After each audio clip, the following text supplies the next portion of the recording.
National Urdu primary school Jogeshwari, जमात चाहरुम, मज़मून उर्दू। बच्चों, आज हम उर्दू की दरसी किताब से सबक नंबर 20 सब्र का फल ये सबक पढ़ेंगे। बच्चों, इस सबक में हज़रत अय्यूब अलैहिस्सलाम के मुख्तसर हालत ज़िंदगी और इनके बेमिसाल सब्र को कहानी के तौर पर बयान किया गया है कि किस तरह अल्लाह के पैगंबर हज़रत अय्यूब अलैहिस्सलाम ने सख्त तरीन मुश्किलों और मुसीबतों का सामना किया, लेकिन कभी किसी बात की शिकायत नहीं की। वो अल्लाह के नेक बंदे थे। अल्लाह ने आप अलैहिस्सलाम को बड़े सख्त इम्तिहान में डाल दिया था, मगर मुसीबत और परेशानी के हालात में भी वो अल्लाह की इबादत और ज़िक्र करते रहे और इम्तिहान में पूरे उतरे। तो आइए बच्चों, हम शुरू करते हैं हमारा सबक सब्र का फल। नानी अम्मा ईशा की नमाज पढ़कर जो ही अपनी चारपाई पर आकर बैठी, बच्चों ने उन्हें घेर लिया। सब एक साथ चिल्लाने लगे, नानी अम्मा कहानी, नानी अम्मा कहानी, सुनाती हूँ, ज़रा दम तो लो। और तुम लोग इस तरह शोर मचाओगे तो कैसे सुनाऊंगी? अच्छा, चीड़ी मीड़ी चुप। अस्मा ने मुंह पर उंगली रखते हुए कहा। सब बच्चे खामोश हो गए। परियों की कहानी, आरिफ बोला। नहीं, जादूगर की, रशीदा बोली। नहीं, जंगली जानवरों की, इस्माइल ने जोर देकर कहा। नानी अम्मा बोली, बच्चों, ये कहानियाँ तो तुम हमेशा सुनते रहते हो। आज मैं तुम्हें एक ऐसे पैगंबर की सच्ची कहानी सुनाती हूँ जो बहुत सब्र वाले थे। बच्चों, नानी अम्मा जो थी उन्होंने ईशा की नमाज पढ़ा और चारपाई पर बैठ गई। तो जैसे बच्चों नानी अम्मा चारपाई पर बैठी, सब बच्चों ने नानी अम्मा को घेर लिया चारों तरफ से और शोर मचाने लगे कि नानी अम्मा हमें कहानी सुनना है।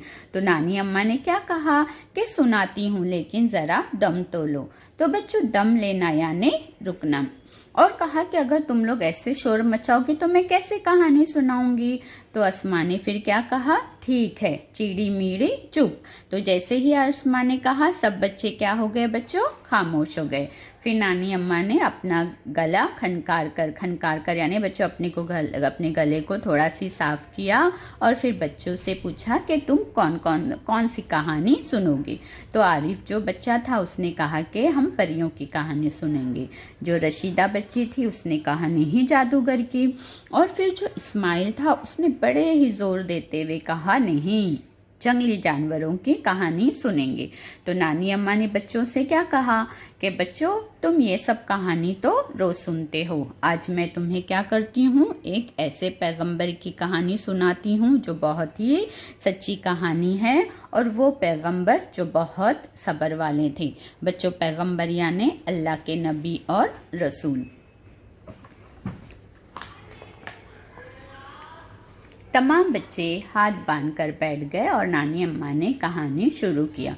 बच्चों, उसके बाद तमाम बच्चे क्या हो गए? हाथ बांधकर बैठे। फिर नानी अम्मा ने कहानी सुनाना शुरू कर दिया। हज़रत अय्यूब अलैहिस्सलाम अल्लाह के एक पैगंबर हो गुजरे हैं। आप बहुत मालदार और खुशहाल थे। आपकी कई औलादें थीं। दुनिया की सारी नेमतें आपको हासिल थी, मगर आप खुदा की याद से कभी गाफिल नहीं रहते। आप खूब दिल लगाकर खुदा की इबादत करते थे। हज़रत अय्यूब अलैहिस्सलाम की ख़ास खूबी ये थी कि आप अच्छे दिनों में खुदा का शुक्र अदा करते, मुश्किल वक्त में सब्र से काम लेते, कभी किसी बात की शिकायत ना करते। बच्चों फिर नानी अम्मा ने क्या किया, किस पैगंबर की कहानी सुनाई, हज़रत अय्यूब अलैहिस्सलाम की कहानी उन्होंने सुनाना शुरू की और कहा कि अय्यूब अलैहिस्सलाम अल्लाह के एक पैगंबर थे और आप जो थे बहुत मालदार और खुशहाल थे। मालदार और खुशहाल यानी बच्चों आप बहुत ही दौलतमंद थे। मालदार यानी दौलतमंद और खुशहाल भी थे और अल्लाह ने आपको बहुत नेमतें दी थी, औलादें दी थी कई सारी।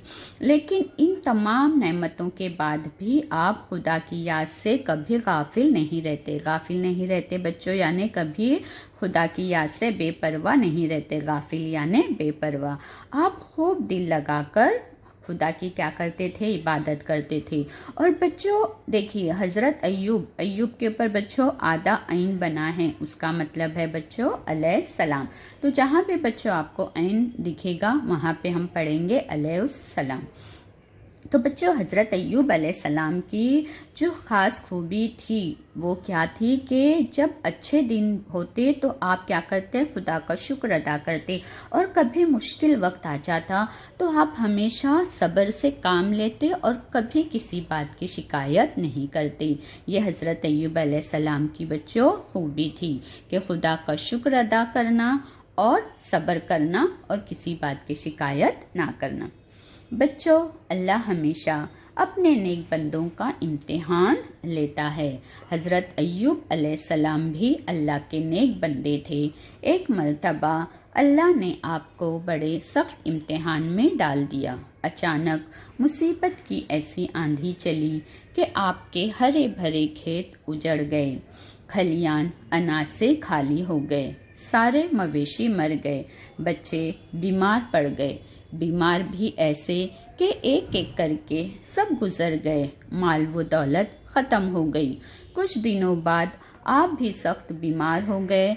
आपको कोढ़ का मर्ज लाहक हो गया, बदन में कीड़े पड़ गए।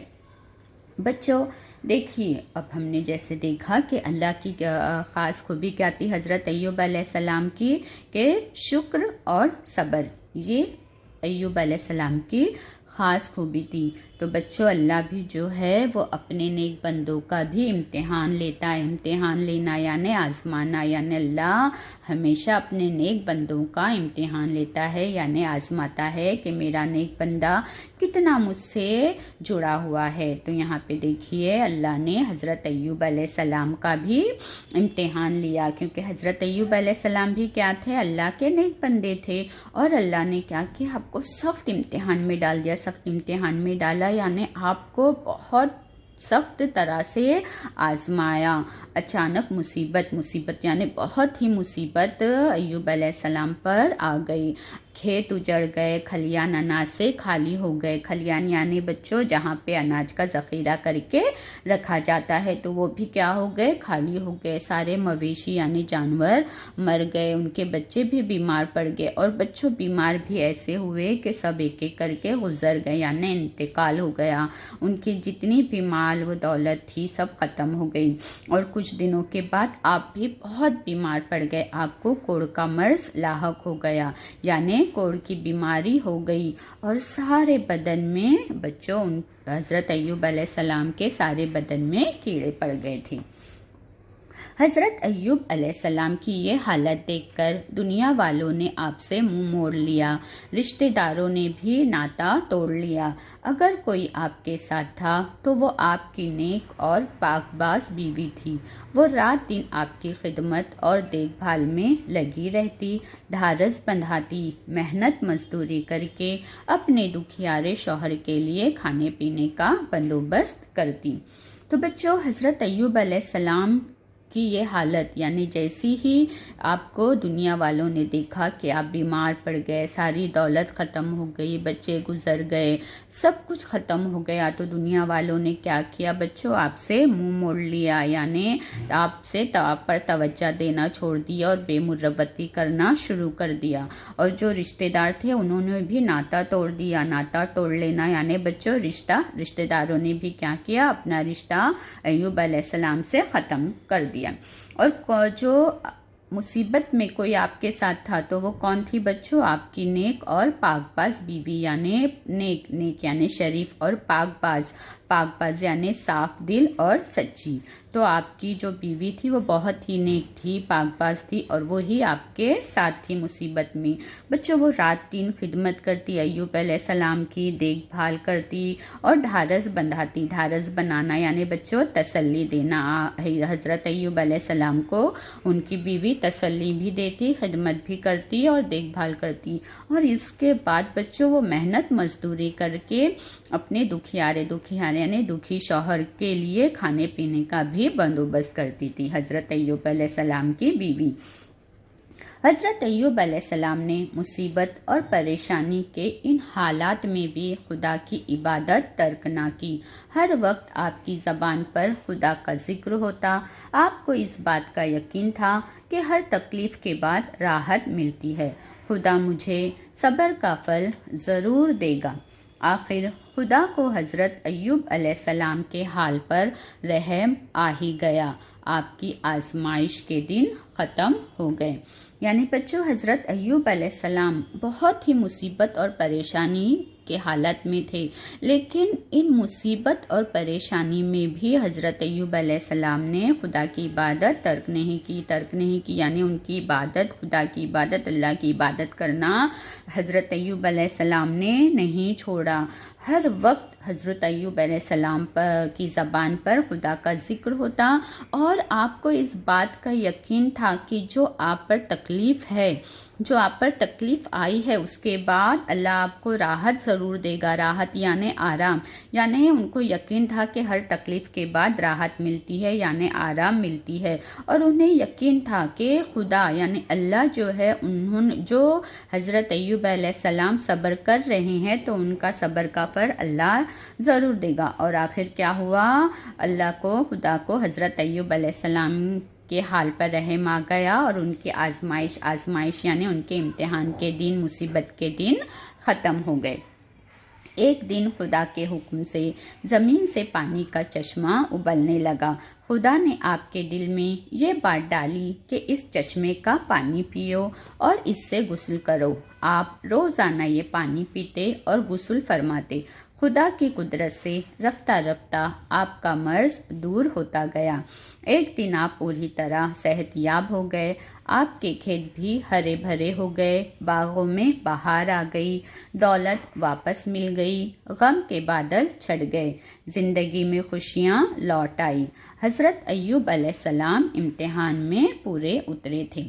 तो बच्चों क्या हुआ कि खुदा के हुक्म से ज़मीन से पानी का चश्मा उबलने लगा, यानी ज़मीन से पानी निकलने लगा। और खुदा ने खुद ब खुद आप यानी हज़रत अय्यूब अलैहिस्सलाम के दिल में ये बात डाल दी कि क्या करो, इस चश्मे का पानी पियो और इससे गुस्ल करो यानी नहाओ। तो हज़रत अय्यूब अलैहिस्सलाम क्या करते बच्चों? रोज़ाना उस चश्मे का यानी जो ज़मीन से पानी निकल रहा था उसका पानी पीते और फिर गुस्ल भी फरमाते थे यानी नहाते थे। और खुदा की कुदरत यानी खुदा के रहम से, खुदा के हुक्म से रफ्ता रफ्ता यानी धीरे धीरे आपका जो मर्ज, जो बीमारी थी वो दूर होती गई और आप एक दिन पूरी तरह सेहतयाब हो गए बच्चों, यानी तंदुरुस्त हो गए, दोबारा अच्छे हो गए। और आपके जो खेत थे बच्चों वो वापस हरे भरे हो गए और बागों में बहार आ गई। आपकी जो दौलत ख़त्म हो गई थी वो वापस आपको मिल गई। गम के बादल छट जाना यानी बच्चों आपका जो गम था वो दूर हो गया। गम के बादल छट जाना यानी गम दूर होना। और बच्चों आपकी ज़िंदगी में खुशियाँ दोबारा लौट आई। और हज़रत अय्यूब अलैहिस्सलाम के ऊपर अल्लाह ताला ने जो इम्तिहान डाला था, हज़रत अय्यूब अलैहिस्सलाम उस इम्तिहान में पूरे उतरे थे, यानी आप उस इम्तिहान में कामयाब हो गए थे। कहानी ख़त्म होने के बाद नानी अम्मा ने पूछा, बच्चों बताओ तुमने इस कहानी से क्या सीखा? अस्मा जो उम्र में सबसे बड़ी और सियानी थी बोली, नानी अम्मा हमने सीखा कि सब्र का फल मीठा होता है। यानी बच्चों जैसे ही कहानी ख़त्म हुई तो नानी अम्मा ने सबसे पूछा कि बच्चों बताओ तुमने इस कहानी से क्या सीखा? तो बच्चों, अस्मा जो बच्ची थी वो उम्र में सबसे बड़ी थी, यानी जितने भी बच्चे थे उन बच्चों में अस्मा बड़ी थी। और सयानी यानी बच्चों समझदार और होशियार, यानी एक तो अस्मा उम्र में बड़ी थी और समझदार भी थी। तो उसने फौरन नानी अम्मा को कहा कि हमने ये सीखा कि सब्र का फल मीठा होता है। तो बच्चों, इसलिए हमें भी क्या करना चाहिए? हर हाल में अल्लाह का शुक्र अदा करना चाहिए, और अगर कोई मुसीबत पड़ जाए तो सब्र से काम लेना चाहिए। शुक्रिया।